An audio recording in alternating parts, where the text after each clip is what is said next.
Bora falar sobre clássicos, mais especificamente clássicos escritos por mulheres. Hoje eu tô aqui com uma pilha de 9 livros que eu quero indicar pra vocês. Livros incríveis que eu amo muito. Eu acho que você deveria incluir na sua lista de próximas leituras ou de desejados, caso você ainda não tenha lido algum deles aqui. Bom, antes de continuar, deixa eu só me apresentar. Meu nome é Natália. Por aqui a gente conversa sobre literatura. Se você gosta desse tipo de conteúdo e ainda não está inscrito no canal, aproveita para fazer isso. Deixa uma curtida nesse vídeo também. Vou adorar te ver aí em conteúdos futuros daqui pra frente. Então bora lá, vou mostrando na ordem que tá empilhado aqui, não tem nenhum critério específico. O primeiro aqui então é Frankenstein, da Mary Shelley. Essa edição que eu tenho aqui é publicado pela Zahar e esse livro tem tradução do Santiago Nazarião. Você conhece a história de Frankenstein, né? A gente tem aí o cientista Victor Frankenstein. É Victor mesmo? Victor Frankenstein.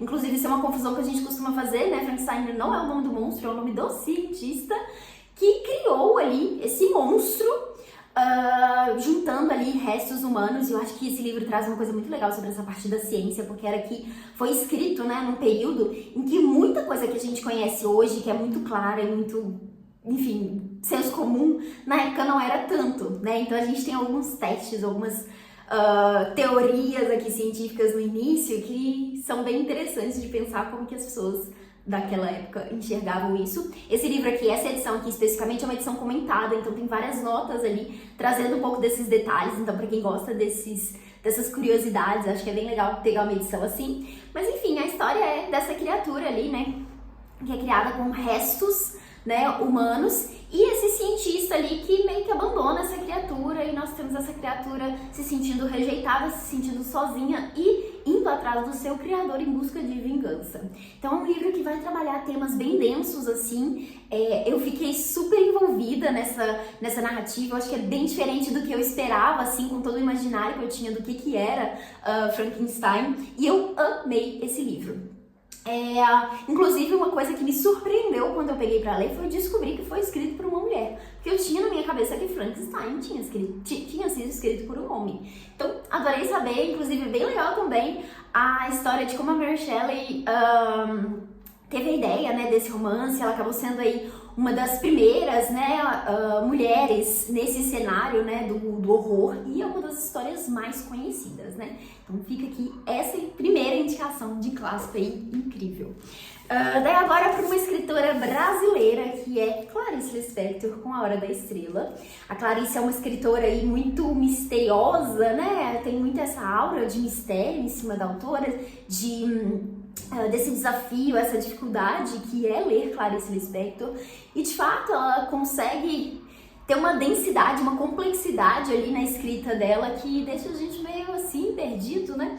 E eu acho que A Hora da Estrela é um ótimo livro para conhecer a autora. Foi o último livro que ela publicou, mas tem uma narrativa mais fácil, não sei se fácil é a palavra certa, mas vou usar fácil aqui, pra gente entender ali, pra acompanhar. Enfim, aqui a gente tem a história da Macabé, que tá tentando ali, né, se resolver na vida. É uma menina, uma moça muito simples, muito ingênua, e é um livro muito tocante, assim. Eu acho que você se envolve muito com a história dela, você se envolve muito ali com os pensamentos dela, né, que são de fato uma coisa muito simples às vezes, e é nessa simplicidade que a gente vai captando ali essas nuances da realidade em que ela vive, nessas comparações com outras realidades ali também. Enfim, é um livro incrível. A Clarice Lispector tem uma escrita maravilhosa, assim, é realmente impressionante ler Clarice Lispector. E eu acho que vale muito a pena começar por esse livro aqui, caso você nunca tenha lido nada da Clarice. E eu tenho essa edição aqui, olha, que é um deslumbre, né? Que é essa edição publicada pela Roca, né? Clarice Lispector é publicada pela Roca. E aqui a gente tem essa edição com os manuscritos e alguns ensaios inéditos. Deixa eu só abrir aqui, olha, porque ela tem essa capa, que essa capa aqui inclusive nem é de papel, é um plástico assim, um plástico meio papel. Olha que coisa linda que é a capa mesmo. Eu acho esse livro lindo, lindo. Deixa eu colocar ela aqui de ladinho só pra mostrar pra vocês, olha só. Linda, né? É uma edição especial, né? Então uma edição um pouquinho mais cara, mas assim, acho que vale super aqui, olha só, no sumário. Tem todos os textos, tem vários textos de apoio aqui. Então, assim, se você quer ler e é essa pessoa que quer entender melhor aquele clássico, quer saber mais sobre as coisas, esse tipo de edição aqui é bem legal, porque você tem textos de apoio ali que vão te ajudar nessa interpretação, né, sobre a história. E aqui no finalzinho, a gente tem também esses trechinhos, né, que tem os manuscritos. Dá pra entender nada. Dá pra entender nada. Mas é muito bonito ler, né? Muito bonito ver aqui. Mentira, se a gente se esforçar, dá pra ler um pouquinho. Parece com a minha letra, inclusive. Também não dá pra entender nada.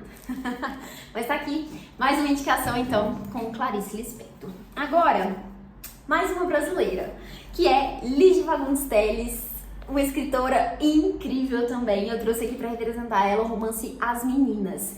Esse livro aqui é um livro que se passa em São Paulo, 1973, e a gente acompanha a história de 3 meninas aqui.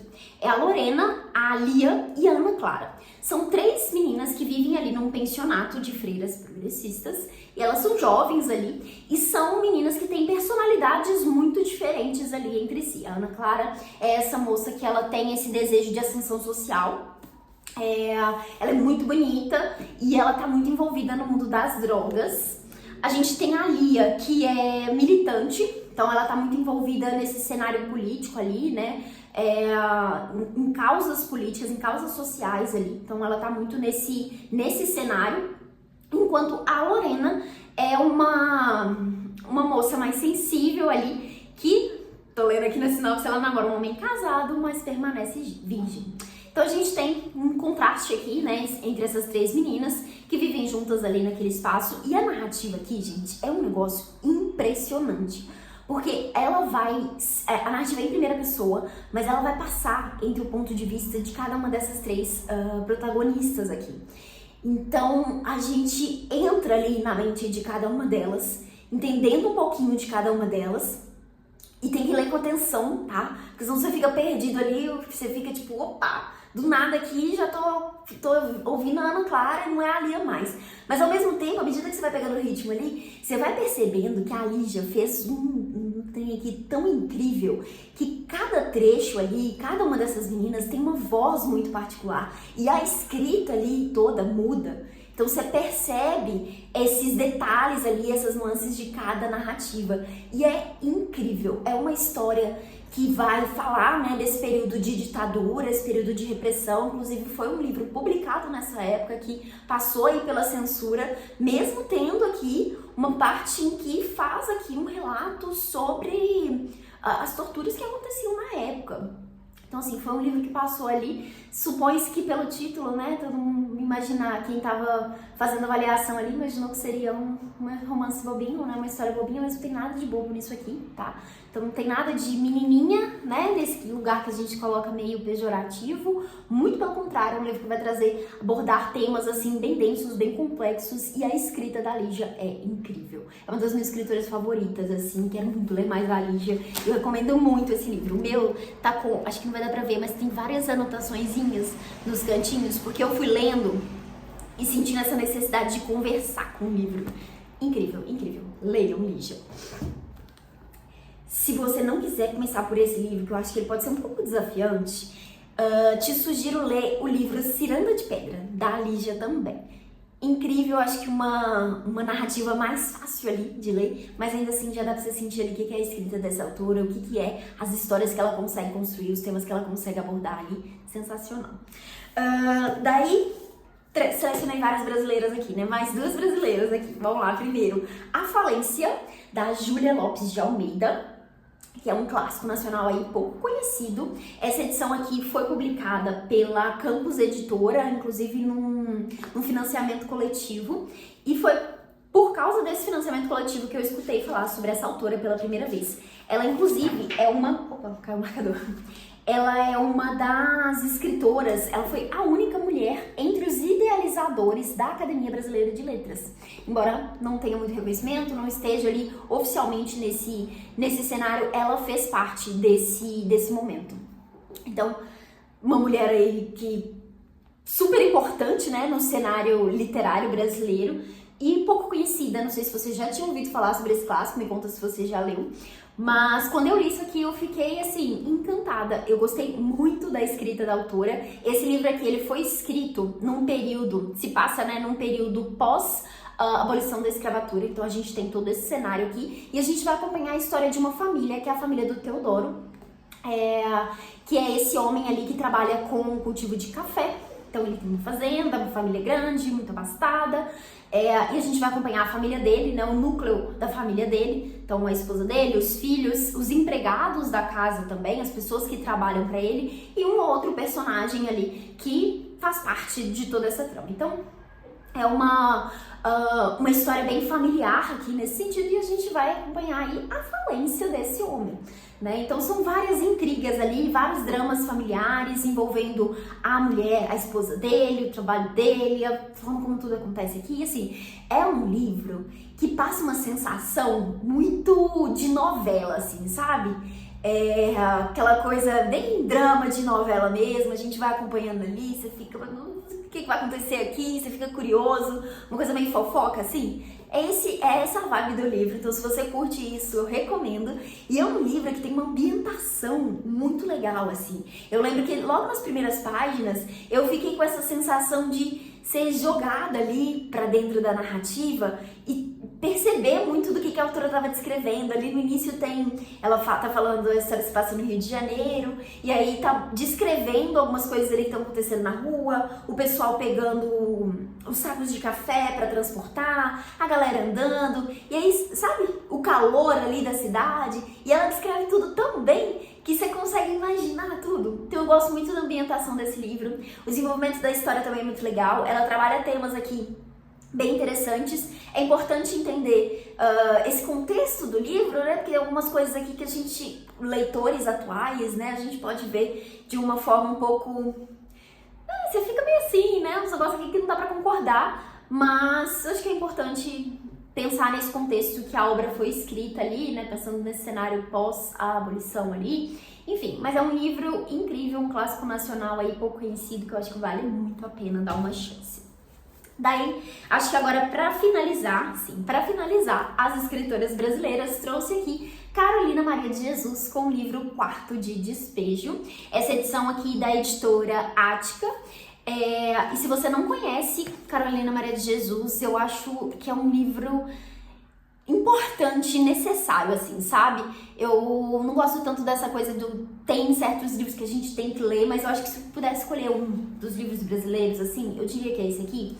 Nesse livro que a gente é um diário, né, de uma favelada, né, o subtítulo aqui do livro, inclusive, que é o diário da Carolina Maria de Jesus, que era uma catadora de papel que vivia ali numa favela, e aqui a gente vai acompanhar esse dia a dia dessa mulher, como que era a vida dela ali, na comunidade de Canindé, em São Paulo, com os 3 filhos que ela tinha. Meu interfone tá tocando, vou dar uma pausa rapidinho e já volto. Voltando então sobre Quarto de Despejo, acho que é um livro necessário, porque é uma realidade muito distante, né, para muitos de nós, e eu acho que é muito difícil de entender, de compreender sem ter uma perspectiva como essa aqui. Então, assim, acho realmente que é um livro super importante de ser lido. É um livro duro, é um livro triste, difícil, assim, porque você fica, meu Deus, como que uma realidade dessa pode ser real, sabe? E mais triste ainda pensar que isso segue sendo verdade, sabe? Então, assim, é uma narrativa super simples, né? São trechos de diário aí, mas são trechos impactantíssimos, assim. Acho que é uma leitura realmente importante de ser feita. E essa edição aqui, olha, da editora Ática, tem várias ilustrações aqui no meio também. Então, fica aqui essa última indicação de um clássico brasileiro. Mas vamos lá finalizar com mais 4 livros aqui, todos clássicos ingleses. Começando aqui com uma das minhas escritoras favoritas, que é Virginia Woolf. Trouxe aqui para representá-la, Mrs. Dalloway, mas eu recomendo absolutamente todos os romances da autora. Esse livro aqui tem tradução do Tomás Tadeu, publicado pela editora Autêntica. E é um livro que tem uma narrativa, uma história aparentemente bem simples. A gente tem a Mrs. Dalloway, que é essa personagem que logo no início do livro ela sai para comprar as flores, que ela vai fazer ali um evento na casa dela, então ela sai para comprar as flores ela mesma. E é a partir desse momento, desse acontecimento que a gente vai acompanhar essa história aqui. A história toda se passa em um único dia. Então, esse livrão aqui, um único dia. E a gente vai vendo ali esse fluxo de pensamentos dos personagens que vão se misturar ali ao longo da narrativa. Então a Clarissa Dalloway, que é a personagem principal, ela sai de casa para comprar as flores, no meio do caminho ela encontra com algumas pessoas, ela volta para casa, ali ela tem um encontro com uma outra pessoa, durante a festa ela conhece outras pessoas, e aí nisso tudo tem vários personagens que vão aparecendo aqui, e isso vai se mesclando ali, né? A gente vai vendo um pouco do pensamento de cada um deles ali, e o negócio vira uma grande mistura, um grande labirinto ali que você vai passando de personagem para personagem. Mas é uma escrita tão bonita, tão incrível, e ela trabalha questões aqui sobre tudo, assim, sobre a vida, né? Aqui no finalzinho tem um trechinho de uma fala dela, que ela fala: nesse livro tem ideias até demais, quero apresentar a vida e a morte, a sanidade e a insanidade, quero criticar o sistema social. Então, são alguns dos temas que aparecem por aqui. É um desenvolvimento incrível, assim, é uma escrita incrível. Pode ser desafiante, tá? Não acho que eu seja um livro muito tranquilo, muito fácil de ler, mas vale muito a pena conhecer. Então, fica aqui a indicação. E mais uma vez, essa edição aqui da editora Autêntica tem textos de apoio, né? Tem notas aqui no finalzinho que podem ajudar a compreender um pouquinho mais sobre a obra também. Então, fica aqui a indicação da Virginia Woolf. Daí agora, outro queridinho, que eu amo muito, foi uma das primeiras autoras, assim, que eu li a obra completa, que virou uma das minhas favoritas e que eu sigo amando até hoje. Quero muito reler esse livro, inclusive, queria muito reler ainda esse ano.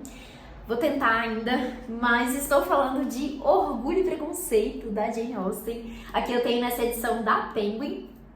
Esse livro foi traduzido pelo Alexandre Barbosa de Souza.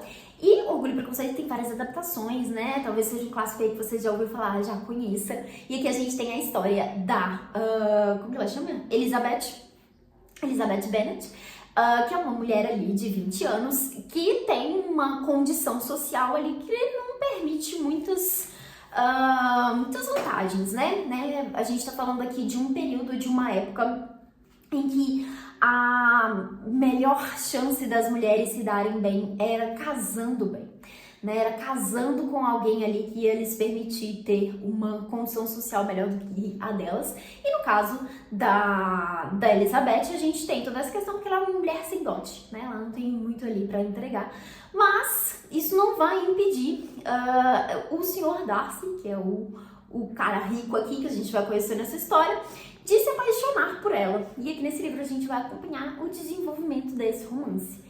E é um livro incrível, assim, eu acho que a Jane Austen é uma escritora que conseguiu desenvolver muitos temas, conseguiu trazer protagonistas femininas incríveis ali, né, pensando no cenário, na época. A Elizabeth Bennet é uma personagem maravilhosa, assim, gosto muito dela, gosto muito da personalidade dela, do desenvolvimento que ela tem ao longo da narrativa. O romance aqui, né, pra quem gosta de romance, pra quem gosta desse tipo de história, também é muito bonito, o desenvolvimento todo que se tem aqui. É um livro que vai trazer muito essa discussão que a gente tá vendo no título, né, do Orgulho e Preconceito, aonde que tá esse sentimento ali em cada um deles, né? Eu acho que a gente percebe um pouco das duas coisas, né? Tanto do lado da Elizabeth quanto do lado do Sr. Darcy. Então, a gente vai vendo, né, diferentes momentos da história que isso está acontecendo. E assim, é incrível, um clássico maravilhoso. Amo Jane Austen e de todos os livros dela, acho que segue sendo o meu preferido. E trouxe aqui como recomendação para vocês. Daí agora, duas irmãs escritoras muito talentosas. Começando aqui com Charlotte Brontë, com o livro Jane Eyre, que talvez seja o livro mais conhecido da escritora.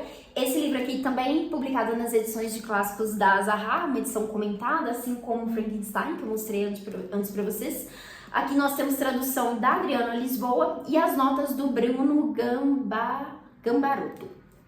E Jane Eyre é um livro que tem uma das minhas protagonistas favoritas da literatura. A Jane é incrível, eu acho que é uma personagem muito bem construída, muito bem desenvolvida e que se mantém muito fiel a si mesma, sabe? Às próprias decisões, aos próprios desejos, as próprias vontades ali, o que ela vai construindo, né, na vida dela. E é um livro que vai trabalhar bastante essa questão de igualdade, né, de gênero. A Jane é uma mulher que tá querendo conquistar o seu espaço, tá querendo sua liberdade, né, tem ambições ali que são completamente fora do que as mulheres dessa época deveriam desejar. Então é um livro que vai trabalhar bastante essas questões. Também um livro que está super marcado aqui com várias anotações. Opa, não sei se vai dar pra ver alguma coisa, mas enfim. Tem algumas anotações aqui. E é uma história incrível, que a gente vai acompanhar a vida da Jane, né? Então, desde a infância ali até a fase adulta, né? Ela percorrendo ali esses desejos, os embates que ela tem na infância com as convivências que ela tem ali. Ela passa por algumas provocações ali desde o início. Claro, a gente tem um romance aqui, né? Ela conhece um cara aqui por quem ela se apaixona. A gente tem todo o desenvolvimento dessa história também. Mas assim, é um livro incrível, é muito empolgante, assim, envolvente. Você fica realmente preso ali na história, na narrativa, querendo saber o que vai acontecer, torcendo pela personagem. Eu acho que eu gostei muito mesmo da Jane, então eu tava o tempo todo ali torcendo por ela, querendo saber o que ia acontecer. E assim, é um livro incrível, traz temas muito importantes aqui. E, de novo, aí consegue ser uma autora ali, né, que conseguiu trazer uma figura feminina aqui na narrativa de uma forma bem diferente do que se esperava das mulheres naquela época, né? Inclusive a Charlotte Brontë, assim como as irmãs dela, né, ela teve outras duas irmãs também escritoras, publicaram na época com pseudônimos masculinos, né? Então não era uma época que mulheres poderiam publicar livremente ali. Então elas publicaram com pseudônimos masculinos para serem lidas e aceitas ali, né? Então, para finalizar, vou trazer aí, eu acho que a minha irmã Brontë favorita, com o livro O Morro dos Ventos Uivantes, que é a Emily Brontë. Esse aqui é o único romance da escritora. Todas as irmãs morreram muito jovens, ali na faixa dos 30, 40 anos. Mas foram aí grandes escritoras. Inclusive a história inicial delas, né? Elas na infância tinha esse momento ali que elas criavam histórias, né, histórias de fantasia ali. Foi a partir disso, né, dessa brincadeira de criança ali, que elas viraram escritoras, né, e escreveram livros incríveis aí que são importantes clássicos, né.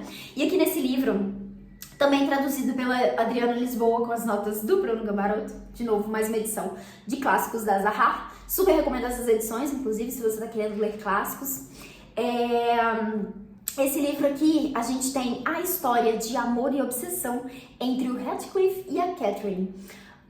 Essa é a história central, mas é um livro que é contado de uma forma bem diferente, assim, né? Uma narrativa bem diferente, porque a gente tem um personagem que se hospeda numa casa ali, nesse cenário do Morro dos Ventos Uivantes, e aí esse homem conversa com a empregada, e a empregada vai contar pra ele a história desses dois, contando aí várias gerações, inclusive, mostrando várias gerações dessa família até o momento presente em que ele está da história, pra gente entender quem que é que ele conheceu ali, né, a partir dessa história. Então assim, parece um pouco confuso, e é mesmo, no início eu fico um pouco perdida ali do que tá acontecendo, mas eu gosto sempre de trazer esse contexto assim, de já falar um pouquinho disso, porque eu acho que você precisa de pegar o ritmo ali dessa narrativa pra poder adentrar nisso aqui, porque é um livro incrível. Eu amo esse livro, é um dos meus livros favoritos, assim. E olha só, eu li ele 2 vezes. A primeira vez que eu li, eu odiei. A segunda vez, eu amei. Incrível, virou um dos meus favoritos mesmo. Eu fiquei impressionada com a forma como a Emily conta essa história e mais ainda como ela constrói personagens que são completamente odiosos. É impossível gostar de alguém nesse livro. Impossível. Não tem como, tá? Não tem como gostar dos personagens desse livro. Todos são, assim, detestáveis. E acho que isso é o que mais me pega, assim, porque ela conseguiu fazer um livro com personagens detestáveis. Desculpa. E ainda assim, um livro incrível. Enfim, é uma história impressionante. Traz sentimentos e uma coisa ali bem diferente, assim, bem complexa, muito sensível. Enfim, incrível. Leiam O Morro dos Ventos Uivantes. Eu acho que esse aqui é um clássico imperdível. Todos esses clássicos que eu mostrei aqui, eu acho que são imperdíveis, né? Por isso que eu trouxe aqui pra indicar pra vocês. E olha só, o que fica escrito aqui na contracapa do livro. Caro leitor, você está prestes a adentrar um inferno, mas não hesite, a viagem valerá cada segundo. E eu concordo. É exatamente isso. Então, finalizamos por aqui esses 9 livros, 9 clássicos aí escritos por mulheres que eu recomendo muitíssimo, que eu amo muito e que eu acho que você deveria aí ler também. Me conta aqui embaixo se você já leu algum deles, se você gostaria de ler algum deles, se você não gostou de algum deles, pode ser que você não goste de algum desses livros também. Vou adorar saber pra gente continuar essa conversa. E se você quiser acrescentar mais uma indicação, qual outro clássico aí escrito por uma mulher que você indicaria que eu lesse? Deixa aqui nos comentários que eu vou adorar saber pra acrescentar aí mais livros nessa lista. Muito obrigada por ter assistido até aqui. Espero de verdade que você tenha gostado do conteúdo e te vejo em próximos vídeos. Tchauzinho!